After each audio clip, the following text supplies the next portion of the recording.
بريزيدنت أمريكا دونالد ترامب بأقوى واشنطن ساعة 18:52 عبر السوشيال محوري ميديوم أمريكان إيرانن مس ودو سممع سلام أزين رحق كم زلوا بمقلات زتن خغتصل نخلت سمون تصنح تقصدو مبالغن أو سممع خمتبت حق ليتوم بلكع تاني مودة دقيق أين برتن سول الساعة 10 أو حدث من خبتصح انت زي كوينو دما أمريكا بلعل تحت غرط ساعتن مقعزيان إيران سفيح متقعتات كتقبر مخانا ترامب زتنك غلو ساعات آزيو قريبو نيرو إيران ون تتساوو تهدو كتبلون متساوو هرموز لنقداو مقعزيان مراخب مولو بملكت كفتون عبزبل استمر كوسيوم إيران جن حجون عبلعل تمسمر ماي عبللا 5 لواتر إلا اتسممع ترامب كاب تخلته بالحيز نبرو مرجع نفسه كحيب أخيل ولو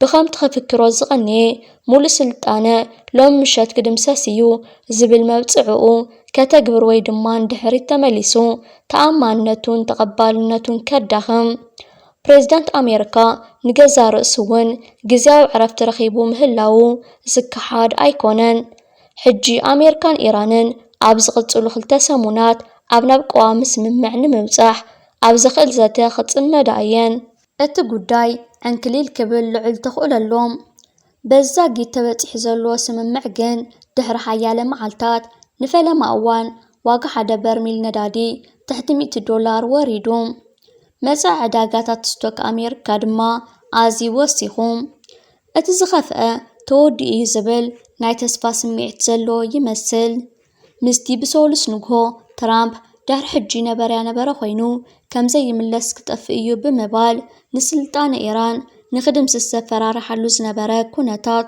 أو قمت أتيخا إزعنت معوال نخبت صحوون انتخونا رقص النت أي نبران أزخم الزبالة عمنا تتسابقي مجلستات زفت راسق أهديو إيراناويان نتقدمو مزنت أقوو إما مكقبلو قديدو ومجن استرقاقت إيلان أتي نتصور زخانا نجار انتهاليجن كم زبالة بتصرفن تيف قالات استسني أوش دخلتا معلتي أما حورا مرة خابته صغربة مفرارحي ترامب كاو زخانا زمناو بريزيدنت أمريكا ترأين تسمعون كم زي فلت يوم أتي نخلتا سمون زغتزل سممع تقصيدو مبال قوام سلام انتمت إيوان كوينات إيران كمون أقرار قالات ترامبن الرأياس ترفة كفال على مبلغ أمريكا مولو بمولو كم صغيرو فلوطيو أو حد أوان عمل العالم كم حيل من رققا التقلق زنبرت حجر حجي مسرتات عالم لخاو سرعات بعلات تعنو ولا أوشتاو بوليتيكا وسرعاتاتن لمدتاتن متحسن بفنو مخادن زفلت بريزيدنت ترامب أزعين تكايدو حجي أمدرخ عالمون كداقمو يرألوم حيال أبالا سلف ديمقراط نقالات ترامب بغصبت بمخنان كسكاب سلطانو كإلا كتصوعو تسمعهم أبال كونغرس جواكين كاسترو أب إكس بريزيدنت نقول كولين دلهسي زلوم هاجر كمرح بقوع 5 يكونن نتصريو كبل صحيفو أب سنة أمريكا لعلواي ديمقراط تشاك شومر زخون يخون كينات إيران دو نخبل أم الدماء زي تتنبر ريبابليكان ساعبين ناي سيول كوسد كسكامي يلوم بوزحات كأولا سلفو جانا أبقون بريزيدنتوم دو كولن كالو أزقن كاب تقدم حجي رخيب وزن برسفيح دقف عزيز وحد مخانو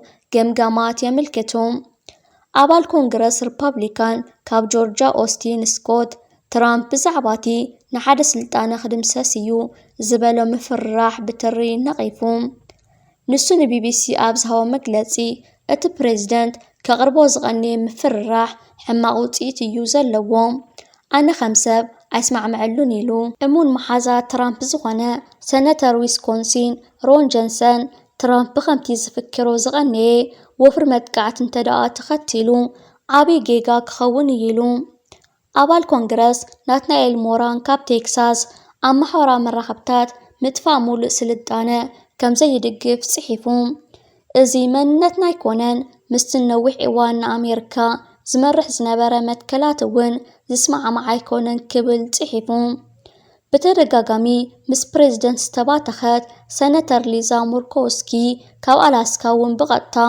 እቲ ፕሬዝደንት ምስ ኢራን ኣብ ዝግበር ዘተ ሓይሊ ንምርካብ ዝግበር ፈተነ እዩ ተባሂሉ ክምኽነን ይቕረ ክበሃሉን ኣይግባእን ክትብል ጽሒፋ ዋይት ሃውስ ግን እቲ ንለበሬጅ ተባሂሉ ዝተገበረ እዩ ዝብል መረዳእታ ክቃወም ተኽእለሎም።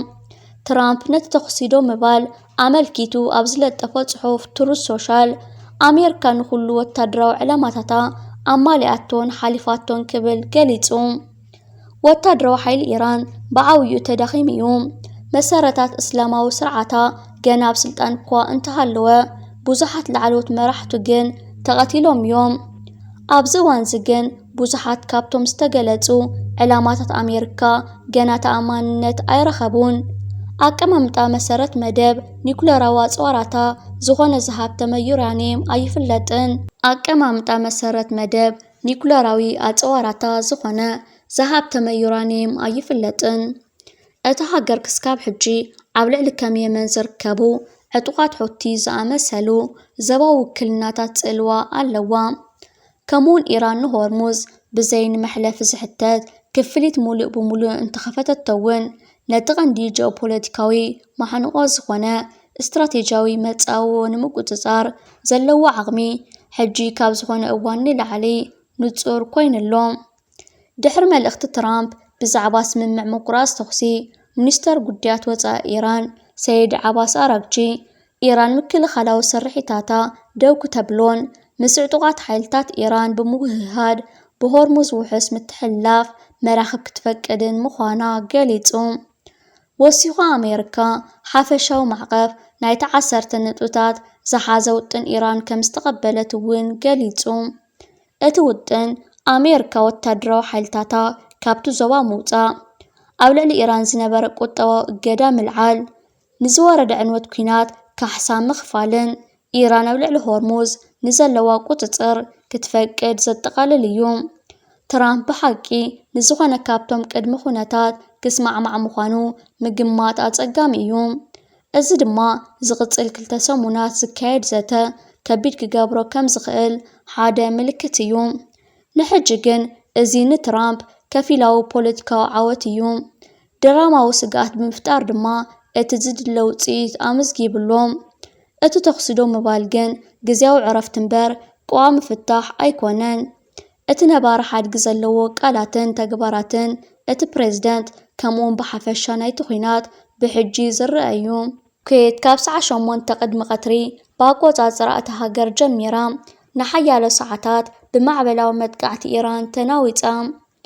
ስርዓተ ምክልኻል ኣየር ኩዌት ካብ ሰዓት 8 ቅድሚ ቀትሪ ኣትሒዙ ነቲ ሃገር ዒላማ ዝገበራ ሰብኣልዎ ነፈርቲ ኢራን ከም ዝዓገተ ወሃቢ ቃል ሚኒስትሪ ምክልኻል ኩዌት ገሊጹ። ኮሎኔል ስዑድ ኣልኣትዋን 28 ሰብኣልዎ ነፈርቲ ከም ዘለለዩ ሓቢሩ። ዋላ እኳ ብዙሓት ካብተን ሰብኣልዎ ነፈርቲ እንተበርዓና እውን ገሊአን ግና ኣብ ደቡባዊ ኩዌት ንዝርከቡ ኣገደስቲ ትካላት ነዳድን መደበራት ሓይሊ ኤሌክትሪክን ካሃርማ ክኢለን።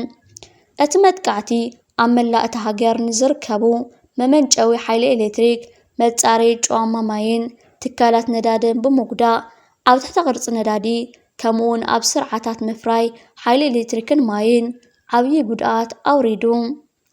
እዞም መጥቃዕትታት ኣሜሪካን ኢራንን ነቲ ብቀዳማይ ሚኒስተር ፓኪስታን ዝቐረበ ስምምዕ ምቁራጽ ተኽሲ ድሕሪ ምቕባለን ድሕሪ 1 ሰዓታት እዮም ተፈጺሞም። እዚ ከምዚ ኢሉ እንከሎ ሕቡራት ኢማራት ዓረብ ብግዲኣ ካብ ኢራን ንዝመፁ ዘለው ሚሳኤላትን ሰብኣልዎ ነፈርትን ኣብ ምብርዓን ስርዓተ ምክልኻል ኣየራ ኣብ ሓያል ስራሕ ተጸሚዱ ከም ዘሎ ትሕብር። ኢራን ድሕሪ ስምምዕ ምእዋጁ ድሕሪ ገለ ሰዓታት እውን ናብ እስራኤል ሚሳኤላት ከም ዘወንጨፈት እዩ ዝንገረላ። እስራኤል ብግዲኣ ኣብ ሊባኖስ ጀመረቶ መጥቃዕቲ ከም ትቕጽሎ ትሕብር ኣላ። ሚኒስተር ጉዳያት ወጻኢ ኢራን ሰይድ ዓባስ ኣራግቺ ኣብ ዝሃብዎ መግለጺ ክቡራት ኣሕዋተይ፣ ክቡር ቀዳማይ ሚኒስተር ፓኪስታን ሸሪፍን ክቡር ፊልድ ማርሻል ሙኒርን ኣብ ዞባ ዝካየድ ዘሎ ኩናት ደው ንምባል ዝገበርዎ ዘይሕለል ጻዕሪ ብስም እስላማዊት ሪፓብሊክ ኢራን ምስጋናይን ኣድናቖተይን ክገልጸሎም እፈቱ።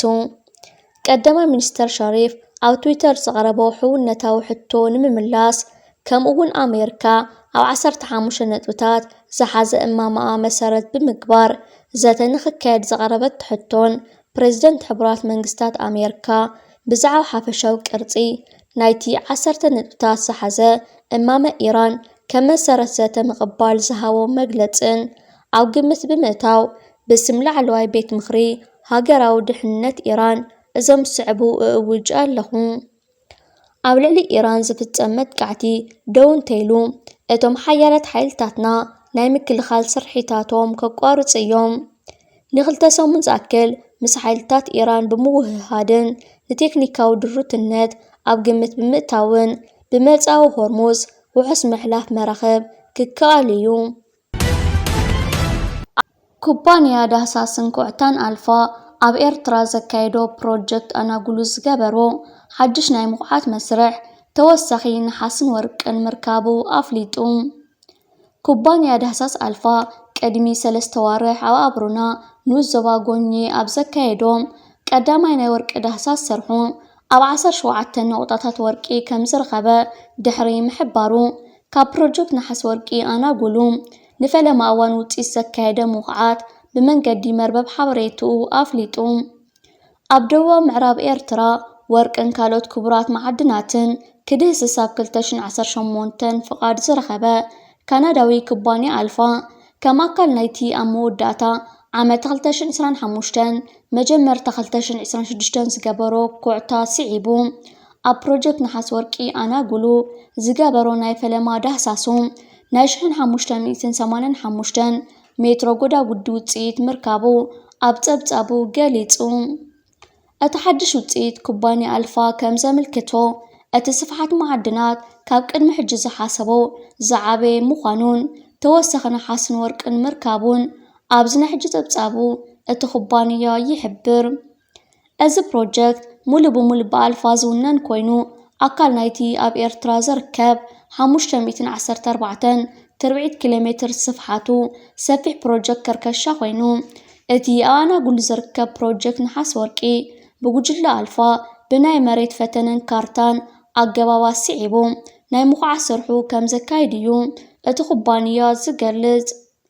ዋና ኣካየዲ ስራሕ ናይቲ ኩባንያ ጆን ዊልተን እዞም ሓደሽቲ ውፅኢታት እቲ ኣብ ውሽጢ 3 ወርሒ ዝተገበረ ምኹዓት ንፕሮጀክት ኣናጉሉ ነሓስ ወርቂ ብርክት ዝበሉ ኣገደስቲ ኣወንታዊ ረቑሒታት ከም ዝህብዎ ገሊጹ። እዞም ናይ ሕጂ ውፅኢታት ብምውህሃድ ኩባንያ ኣልፋ ኣብ ኣስመራ ዝርከብ ብናብሮብ ዝፍለጥ ናፃ ላብራቶሪ ተጠቒሙ ዘዳልዎም ሳምፕልን ከምኡውን ካብ ፕርታርኳ ጋና ዝርከብ ናፃን ተፈላጥነት ዘለዎን ላብራቶሪ ዝተገበረ ሓበራዊ ስራሓት ዝተረኸቡ ምዃኖም እቲ ትካል ይገልጽ። እቲ ዋና ኣካየዲ ስራሕ ኩባንያ ኣልፋ ብተወሳኺ ነቶም ኣብ ሰሜናዊ ምብራቕ ዝርከቡ ናይ ነሓስ ወርቂ ዕላማ ዝተገበሩ ከባብታት ኣብ ትሕቲ 100 ሜትሮ ዕምቆት ዝግበር ቅልጡፍ ብዙሕ ወጻኢታት ዝቁጠብን ዓሚቕ ኣገባብ ዳህሳስ ኣብ ድሪል ኣብ ዝቕጽሉ ሰሙናት ክጅምር ይኽብል ኣፍሊጡ። ኣብ ኣናጉሉ ዝርከብ ፕሮጀክት ነሓስ ወርቂ ካብ ፕሮጀክት ወርቂ ኣብሩና ኩባንያ ዳህሳስ ኣልፋ ንደቡብ ኣስታት 7 ኪሎ ሜትር ርሒቑ ዝርከብ ኮይኑ ኣብ ፍቓድ ዕደና ከርካሻ እቲ ናይ ዳህሳስ ኩባንያ ሓደ ካብቶም 3 ዓበይቲ ጋንታታቱ ምዃኑ እዩ ዝግለጽ። ኩባንያ ዳህሳስ ኣልፋ ከርካሻ ፕሮጀክት ኣብ ሰማይ ወፍሩ ዳህሳሳዊ ንጥፈታት ኣብ ምክያድ ዝርከብ እቲ ኩባንያ ካብ 2018 ጀሚሩ ኣብቲ 771 ትርብዒት ኪሎ ሜትር ዝሽፍን ፕሮጀክት ወርቂ ክህልዎም ንዝኽእል ከባብታት ኣብ ምድህሳስን ኣብ ምሕዛእን ከም ጸንሐ እዩ ዝፍለጥ። እቲ ኣካያዲ ስራሕ ብተወሳኺ ኣብዞም ከባብታት ልዑል መጠን ነዳዲ ከም ዝረኻቡ ብምሕባር እንተኾነ ግን ፍቓድ ብዘይምህላዎም ዝኾነ ይኹን ስራሕ ከካይዱ ከም ዘይኽእሉ ብምሕባር ምስቶም ኣብ ዝሓለፈ እዋን ናብ ኤርትራ ዝኣተዉ ኩባንያታት ናይ ስዑድ ዓረብ ሓቢሮም ንምስራሕ ፍቓድ ናብ ክቡር ፕሬዝደንት ኢሳያስ ኣፈወርቂ ከም ዝሓተቱ ብምሕባር ፍቓድ ከም ዝተውሃቦም ድማ ገሊጹ። ሕብረት ኣፍሪቃ ኣብ ልዕሊ ኤርትራ ዝተመሓላለፈ በይናዊ እገዳ ብምኹናን ብቕልጡፍ ክለዓል ከም ዝፀውዐን ከምኡውን ኤርትራ ሓንቲ ካብ ምክትል ፕሬዝደንታት መበል 81 ኣኼባ ባይቶ ሕቡራት ሃገራት ኮይና ከተገልግል ከም ዝመረፃን ተገሊጹ። ኣብ ዝልዎ ዘሎ ኣህጉራዊ ስርዓት ኣፍሪቃ ግቡእ ቦታ ከም ተውሕዝ ንምግባር ንህሉ ኩነታት ኣፍሪቃ ዘለዋ ገዚፍ ዕቑር ሃብቲ ነቲ ጸጋታት ኣብ መዓላ ብምውዓል ጸጥታውን ማሕበረ ቁጠባውን ግድላት ኣፍሪቃ ንምፍታሕን ንዘሎ ዕድላት ንምጥቃምን ዘኽእል ዓሚቕ ገምጋም ምክያድን መደብ ምሕንጻጽን ከም ዘድሊ ገሊጹ። ኤርትራ ካብ ምክትላት ፕሬዝደንታት መበል 81 ሓፈሻዊ ባይቶ ውድብ ሕቡራት ሃገራት ክትከውን ንዝቐረበ እማመ ተቐቢሉ። ብዘይካዚ ብኣሜሪካን ኤውሮፓዊ ሕብረትን ኣብ ልዕሊ ኤርትራ፣ ደቡብ ሱዳን፣ ዚምባብዌን ዝተስገደደ ቤናዊ እገዳታት ዝነጽግን ብቕጽበት ክለዓል ዝሓትትን ውሳነ ንሳልሳይ እዋን ድሕሪ ምሕላፍ እስራኤል ንሶማሌላንድ ንዝሃበቶ ቤናዊ ኣፍልጦ ብትሪ ዝኹንንን ከምኡውን ግዝኣታዊ ሓድነትን ሉዓላውነትን ሶማል ክኽበር ዝድግፍ ውሳነ ኣጽዲቑ። ናይ ኤርትራ ነዳዲ ወደብ ምጽዋዕ በጺሕሎ። ንኤርትራ ነዳዲ ጻዕነት ዓባይ መርከብ ሜሎዲ ትማሊ 7 ሚያዝያ 2026 ኣብ ወደባዊት ከተማ ምጽዋዕ ተራጊፉሎ። ሓፈሻዊ ጽዕነት 160,000 ሜትሪክ ቶን ምዃኑ ተፈሊጡሎ። እታ መርከብ ካብ ሳውዲ ዝተበገሰት ምዃና ተፈሊጡሎ። እዘን ዝስዕባ ሰለስተ ሃገራት ካብ ማዕከን ኣህጉራዊ ገንዘብ IMF ተለቂሐን ዘይፈልጣ ሃገራት ኣፍሪቃ እየን። ቀዳመይቲ ኤርትራ ክትከውን እንከላ ኤርትራ ካብ ልቓሕ IMF ብምርሓቕ ፋይናንሳዊ ናጽነታ ኣውሒሳ ትርከብ። ካልእቲ ድማ ቦትስዋና። ቦትስዋና ብጥንቁቕ ምሕደራት ጸጋታታን ብቑዕ ቁጠባዊ ስትራቴጂታትን ተጠቒማ ፋይናንሳዊ ርእሰ ውሳኔኣ ኣረጋጊጻ። ሳልሰይቲ ድማ ሊብያ። ሊብያ ምስ IMF ዝኾነ ናይ ዒዳ ርክብ ከይሃለዋ ጸኒሓ እያ። እዚ ድማ ነቲ ዘለዋ ፋይናንሳዊ ናጽነት ዘንጸባርቕ እዩ።